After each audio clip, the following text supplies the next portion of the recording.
Preparando o domingo. Bem-vindo, bem-vinda a mais um encontro Preparando o Domingo. Eu sou Carlos André, nós vamos juntos refletir os textos da liturgia deste quinto domingo da Quaresma. É sempre uma alegria a gente poder tomar a Bíblia nas mãos, tomar o texto bíblico, deixar que ele fale ao coração, deixar que nós possamos nos levar pelas reflexões que a Palavra de Deus nos oferece sobre a nossa vida, sobre o mundo, sobre o futuro, sobre aquilo que somos, sobre tantas coisas que fazem com que a Palavra de Deus se torne para nós um tesouro, como um tesouro, um baú do qual a gente pode tirar sempre coisas novas e velhas, como disse Jesus no seu Evangelho, e faz a gente sempre crescer um pouco mais como ser humano, como gente, como pessoas. Precisamos disso. Por isso, vamos nos preparar. Escutando essa palavra, queremos que o Espírito Santo nos ilumine. Por isso, vamos rezar invocando o Espírito Santo de Deus.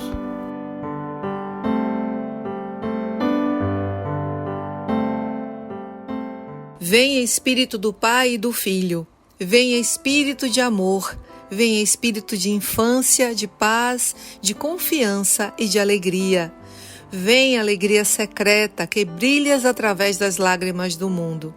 Vem Espírito Santo, vida mais forte que nossas mortes.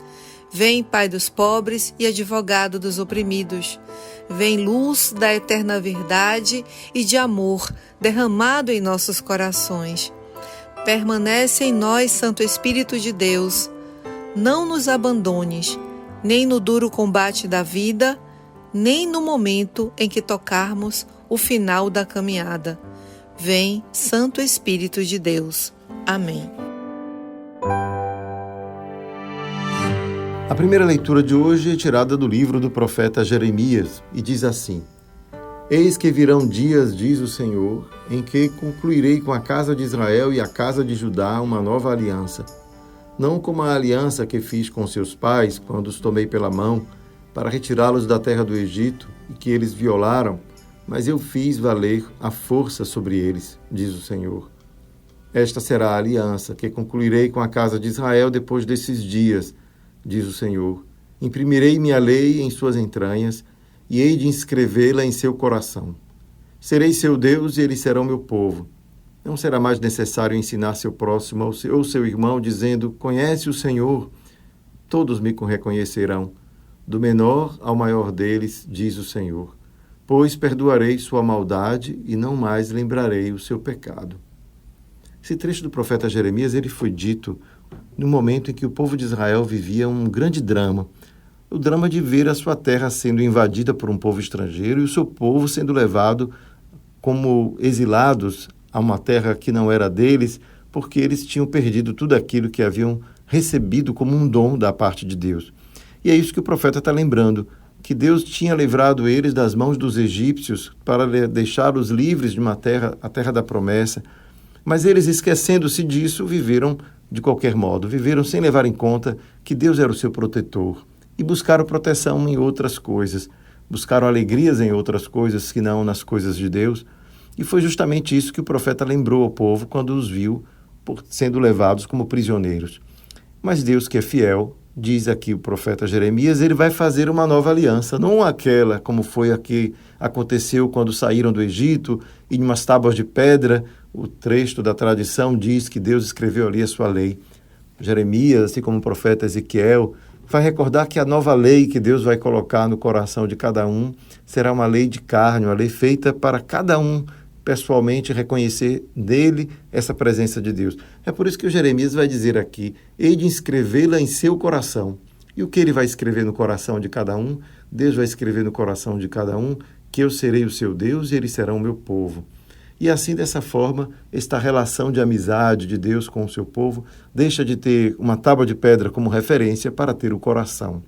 Isso é muito importante se nós imaginarmos o quanto as estruturas do tempo de Israel, do Israel que tinha a sua monarquia, que tinha os seus palácios, eram estruturas que fizeram este povo se confiarem naquilo que não poderia dar a eles a salvação. A esperança de que o reinado dos seus reis pudessem salvá-los, quem sabe, daquelas ameaças externas que de fato se concluíram quando a Babilônia, quando a Assíria vieram, invadiram e tomaram tudo. E aí o profeta vai dizer, não, agora a aliança que faço com cada um de vocês estará escrita no coração.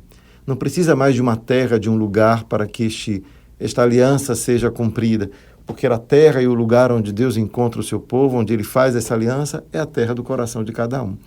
É o que a gente vai dizer, uma espécie de espiritualização da promessa. Deus prometeu ser o povo de Israel através das leis, e agora diz que esta lei, na verdade, não está mais de uma tábua de pedra, mas ela está inscrita no coração de cada um de nós. Essa é a nova aliança. Essa é a aliança que os cristãos compreenderam que foi realizada com Jesus. Jesus, ao contrário de Moisés, não escreveu nenhuma tábua da lei, mas aquilo que ele escreveu com letras de sangue, com a sua cruz, com a sua oferta definitiva. Portanto, com um coração completamente enraizado naquilo que foi o desejo maior de sua vida, permitir que cada um que encontrasse com Jesus pudesse encontrar o rosto do Pai. Esse rosto de um Pai que ama, apesar de tudo, né? Quem de nós poderia encontrar exemplos como esses na nossa vida? Um pai ama um filho apesar de qualquer coisa. Por isso, da mesma maneira, Jesus nos oferece uma imagem de Deus assim. Um Deus que nos ama apesar de qualquer das nossas fraquezas, limitações, imperfeições, porque Ele é fiel. Essa é a razão. E Ele escolheu fazer aliança com o seu povo, com a humanidade inteira. E é assim, então, que Jesus se coloca diante de nós como aquele que sela esta aliança. E é por isso que esse texto é lido na nossa liturgia, para nos recordar que nós fazemos parte de uma nova aliança que Deus quis realizar com o seu povo. Assim como Jeremias fala de uma nova aliança com o povo de Israel, com o povo que volta do exílio, esta nova aliança que começa nesse período, ela vai se concretizar mesmo quando cada um e cada uma de seu coração abraça aquilo que Jesus, com a sua vida, também nos ensinou, né? O amor ao próximo, o serviço, a comunhão, a fraternidade, capacidade de olhar cada um e cada uma como seu irmão. E é isso que significa fazer uma nova aliança, né? Colocar esta lei da irmandade como algo que está enraizado dentro da gente. Não é preciso nenhuma lei externa, uma constituição, não é preciso uma punição para que eu possa agir corretamente, porque eu já reconheço que isso me constitui como ser humano, né? Essa é a grande beleza do cristianismo, né? Nos ensina a ser humanos acima de tudo, né? Um cristão que não aprende a ser humano não aprendeu nada ainda do que é Cristo. É assim, então, que a gente vê nesse tempo da Quaresma esse convite à conversão, né? A campanha da fraternidade é um convite a aprofundar a nossa conversão. E aí o Salmo é aquele canto belíssimo que nós conhecemos bem e que no tempo da Quaresma nos permite recordar esse amor misericordioso, imenso de Deus por nós. Criar em mim um coração que seja puro. Olha que beleza esse Salmo. Salmo 50, né, ou 51, depende da sua Bíblia. Tende piedade, ó meu Deus, misericórdia, na imensidão de vosso amor purificai-me. É um amor que é invocado, não é? O amor de Deus. Como é bonito a gente perceber que já no Antigo Testamento essa imagem de um Deus severo, vingativo, punitivo, já não existia. Ela foi sendo substituída por esse amor misericordioso de um Deus que em Jesus se revela de maneira ainda mais estrondosa, não é? Esse amor misericordioso de Jesus é algo que extrapola qualquer limite, qualquer possibilidade de imaginação nossa. E aí, então, que a gente pode, lendo a carta aos Hebreus, perceber, né, o quanto em Jesus isso se cumpre, né? Essa esperança de um amor assim infinito. Olha como diz a carta aos Hebreus para a gente. Cristo, nos dias da sua vida terrestre, dirigiu preces e súplicas com forte clamor e lágrimas àquele que era capaz de salvá-lo da morte. E aqui a gente recorda logo aquela passagem que fala do Jesus chorando, né, no Horto das Oliveiras, suando sangue, melhor dizendo, né, clamando a Deus pela sua vida e dizendo, mas faça a sua vontade, não a minha.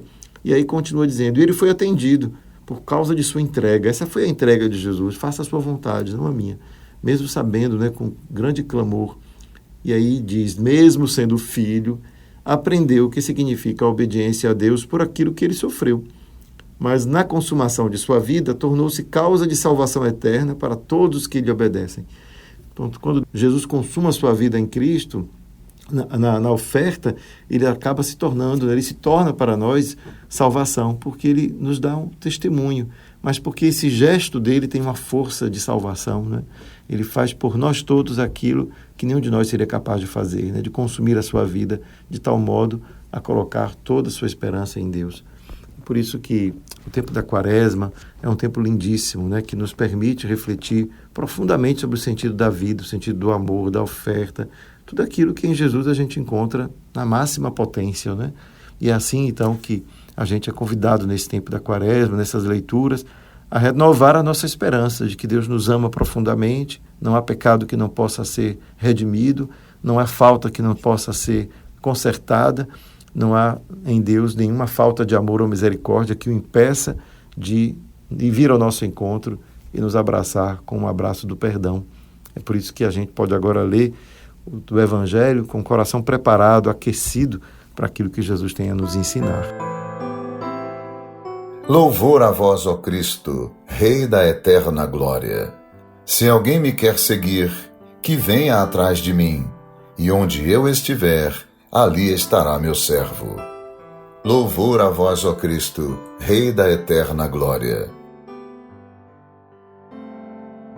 Evangelho de Jesus Cristo segundo João. Naquele tempo, havia alguns gregos entre os que tinham subido a Jerusalém para adorar durante a festa. Aproximaram-se de Filipe, que era de Betsaida da Galiléia, e disseram: Senhor, gostaríamos de ver Jesus.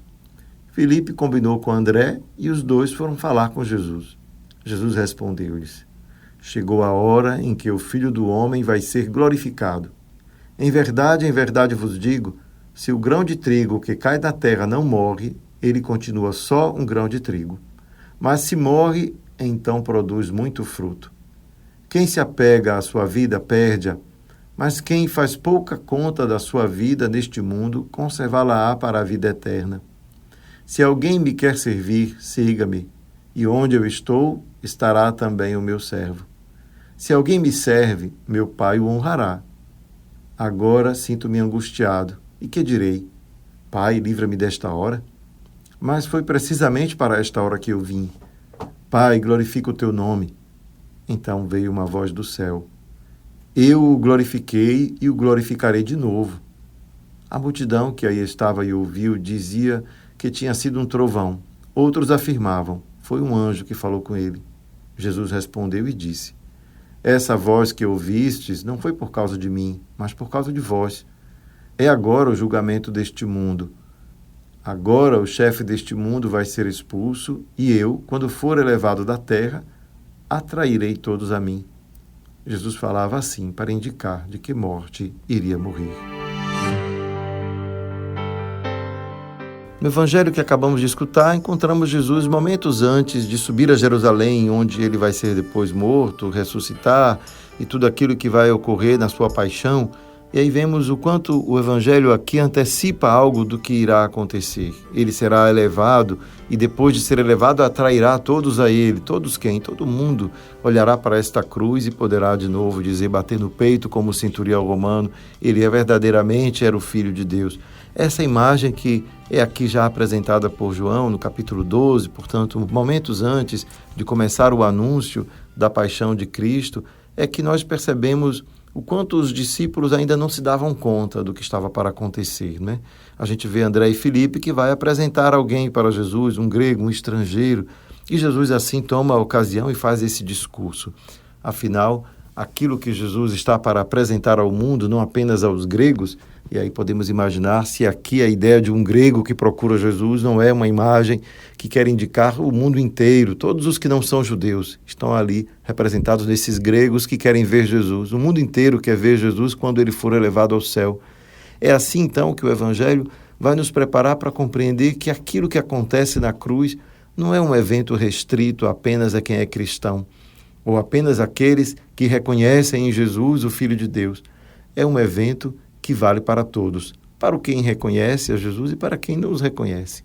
Isto é, a salvação que Jesus oferece na cruz, ela vale para todo mundo, mesmo para quem não vier a reconhecer nesse gesto dele, um gesto que representa ou que significa este evento que a gente vai dizer cósmico, porque é todo o mundo que é resgatado por causa daquilo que Jesus manifesta, a ressurreição. É a ressurreição de Jesus que vai transformar tudo. Afinal, ninguém poderia jamais imaginar que seria possível atravessar pela morte e voltar a viver. Quando os cristãos anunciam que a vida venceu a morte, venceu, ou melhor, anuncia algo que transforma qualquer lógica que possamos, digamos, deduzir a partir da nossa observação da natureza. Na natureza, tudo que nasce, cresce, desenvolve-se e um dia morre. E a morte é o fim da linha, é a única palavra que se pode dizer a tudo que vive. Mas a ressurreição colocou uma segunda palavra atrás da morte e diz, ela continua. Então, quando diz isso, está colocando uma nova realidade dentro da história, dentro do mundo. Por isso é boa nova, a boa nova cristã. A boa nova de Cristo é ele ressuscitou depois de ter morrido. Depois de termos visto ser elevado na cruz, ele viveu. Então, quando o Evangelho de hoje, a gente ouve Jesus dizer assim, Pai, glorifica, eu o glorifiquei e o glorificarei de novo, a glória de Deus é a manifestação de Deus. Isso é que significa dar glória a Deus, não é? Quando a gente diz na liturgia, glória, glória, o que a gente está dizendo, na verdade, é isso. Deus se revelou, Deus se manifestou. Em Cristo temos uma manifestação poderosa daquilo que Deus é para o mundo. E é nessa hora, então, que Jesus se torna, portanto, esta imagem, esta face do Pai sobre o mundo. Deus manifesta a sua glória em Cristo e esta manifestação da glória em Cristo se dá na ressurreição. A ressurreição é o que faz toda a diferença e faz todo o sentido quando um cristão diz, eu creio em Jesus Cristo. Ele está dizendo, entre outras palavras, eu creio na ressurreição de Cristo. Quando digo eu creio em Cristo, eu creio que a vida venceu a morte. Eu creio que isto que aconteceu para o Cristo acontecerá para todos, para toda a humanidade. Esse é o sentido de dizer que eu creio, portanto, na cruz e ressurreição de Jesus. Nesse sentido, esse evangelho é um convite a fazer aquilo que as primeiras leituras já haviam nos apontado, a reconhecer nesse poder de Deus que em Jesus se manifesta. E aqui esse evangelho, ele faz esse poder de Deus se manifestar de maneira literal. É quando esta voz que aparece e diz, eu o glorifiquei e o glorificarei de novo. Então, é a manifestação do Pai que está aqui nesse evangelho, sendo colocada literalmente nesta voz misteriosa, que alguns confundem com um trovão, um anjo, e Jesus vai lá e diz, não, esta voz foi para vocês, para que vocês possam um dia reconhecer que esse gesto que faço não é um gesto de um covarde, não é um gesto de alguém que não foi capaz de manifestar o seu poder diante de Herodes e Pilatos e fugiu à ocasião de poder, quem sabe, exercer tudo aquilo que ele fez ao longo de sua vida, milagres, exorcismos, mas no silêncio deixou que no coração de cada um se realizasse esse julgamento e Deus, com suavidade, pudesse entrar. Deus é suave, Deus não arromba a porta.